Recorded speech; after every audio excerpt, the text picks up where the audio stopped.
Keir Starmer left Stuttering by GMB's Susanna Reid in car crash grilling, had 14 months.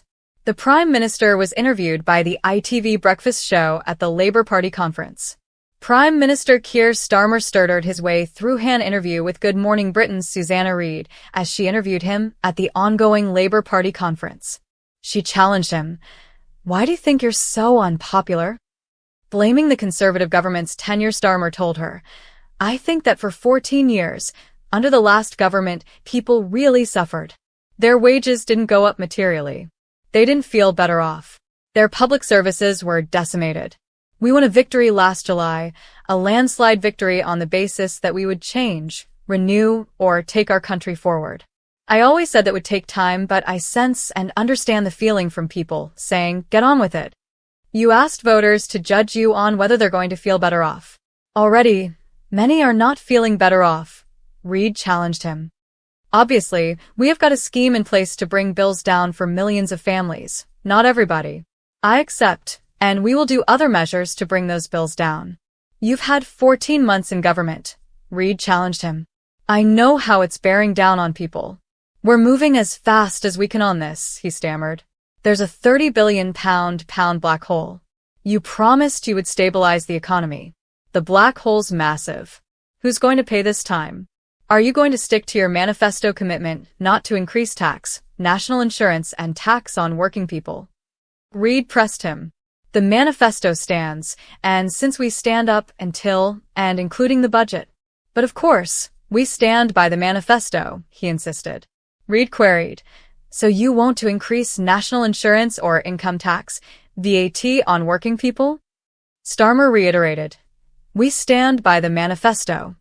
Broaching the subject of his recent remarks about Reform UK leader Nigel Farage, Reid said, "You've described one of Reform's policies as racist." "The divide of the next election will be between Labour and Reform," Starmer predicted, "and that means it will be between patriotic natural national renewal, where we fix our problems and take our country forward. Where I, as Prime Minister, want to serve the whole of our country, our beautiful, tolerant, diverse country. Or Reform, which will divide our country. Toxic division. And Reform, who doesn't want to fix the problems because they are feeding off grievance. It's a fundamental choice about who we are as a country." "Do you accuse people considering voting for Reform of being racist?" "No, not in the slightest," Starmer responded. "Many people are thinking of voting for Reform. They want to make sure we've secured our borders." "Quite right, too. That is fundamentally different to Nigel Farage saying he wants to deport migrants who are lawfully here, have been here for years, working in our schools, in our hospitals, running businesses, who are our neighbors. That will tear our country apart. It goes to the heart of who we are as a country. We are a diverse country. We've had people coming from different countries for many years. They are a part of who we are. And what he says about deporting people who are lawfully here, not illegally, unlawfully here, sends a shudder through the spines of many people." The morning airwaves were supposed to be routine for Labour leader Sir Keir Starmer, a chance to defend his party's direction, outline Labour's promises, and push back against recent criticism that his leadership has lacked definition. But what unfolded on Good Morning Britain turned into anything but routine. By the end of the segment, Susanna Reid, known for her sharp interviewing style, had left Starmer visibly flustered, stumbling for words, and struggling to bridge the gap between the promises of opposition and the realities of government. The clash quickly became the talking point of political circles and social media alike, with many branding it a total car crash grilling. The setup. Starmer entered the studio armed with talking points. Labour had spent months attempting to reassure the public that it was ready to govern, promising economic competence, stability, and a serious alternative to years of Conservative chaos. But Susanna Reid was not there for platitudes. She went straight to the jugular. "You've had 14 months since the general election. 14 months to show the country what Labour stands for. And yet, many people are still asking, what does Keir Starmer actually believe in?" The question landed like a hammer blow.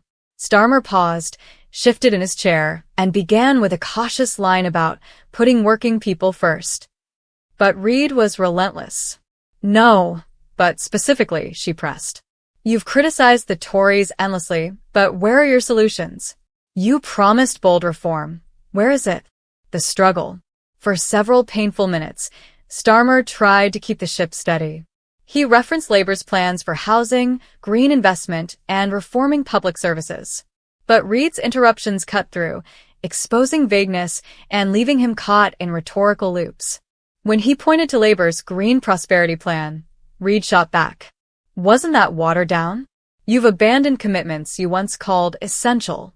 Why should voters trust you when your flagship pledge has already been scaled back? Starmer fumbled. He tried to insist Labour was being realistic in the face of economic constraints. But as he explained, his sentences tangled, his voice tightened, and viewers could see him searching for firmer ground that never arrived. The hashtag car crash interview began trending within minutes of the live broadcast. Clips circulated on X, formerly Twitter, with captions like, "Is this the man to run Britain?" and "Susanna 1, Keir 0.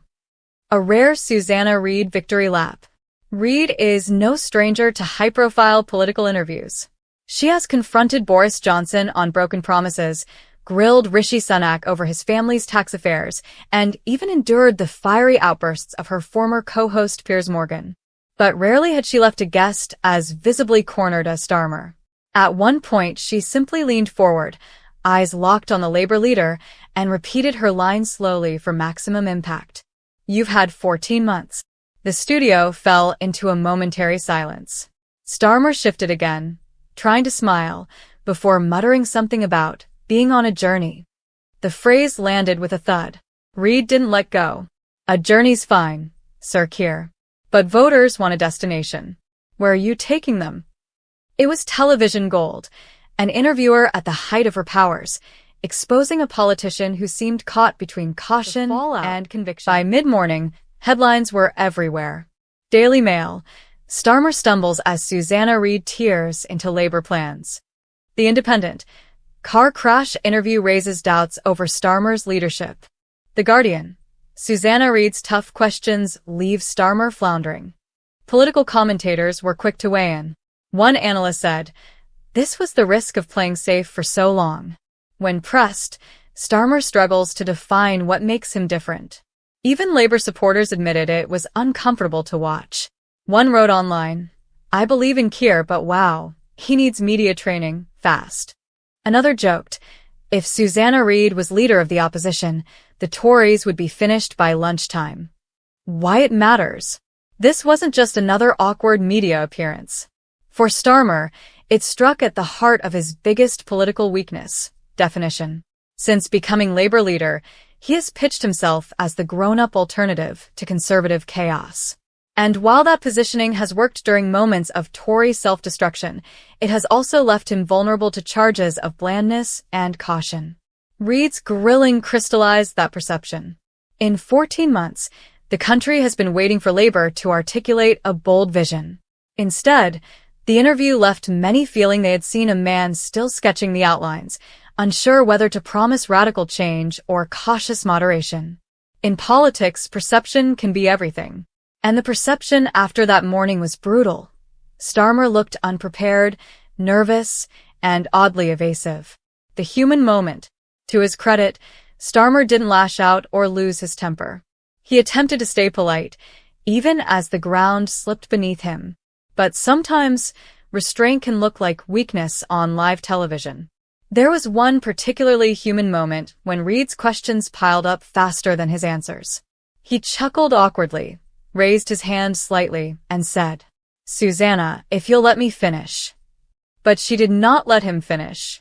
She pressed again, and the clip has since been memed widely, with captions like, "Starmer trying to get a word in," alongside gifs of people drowning in paperwork.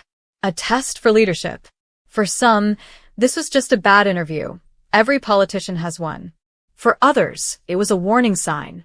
If Starmer can't handle Susanna Reid in a TV studio, how will he handle the heat of a general election debate? Or the relentless pressure of Downing Street?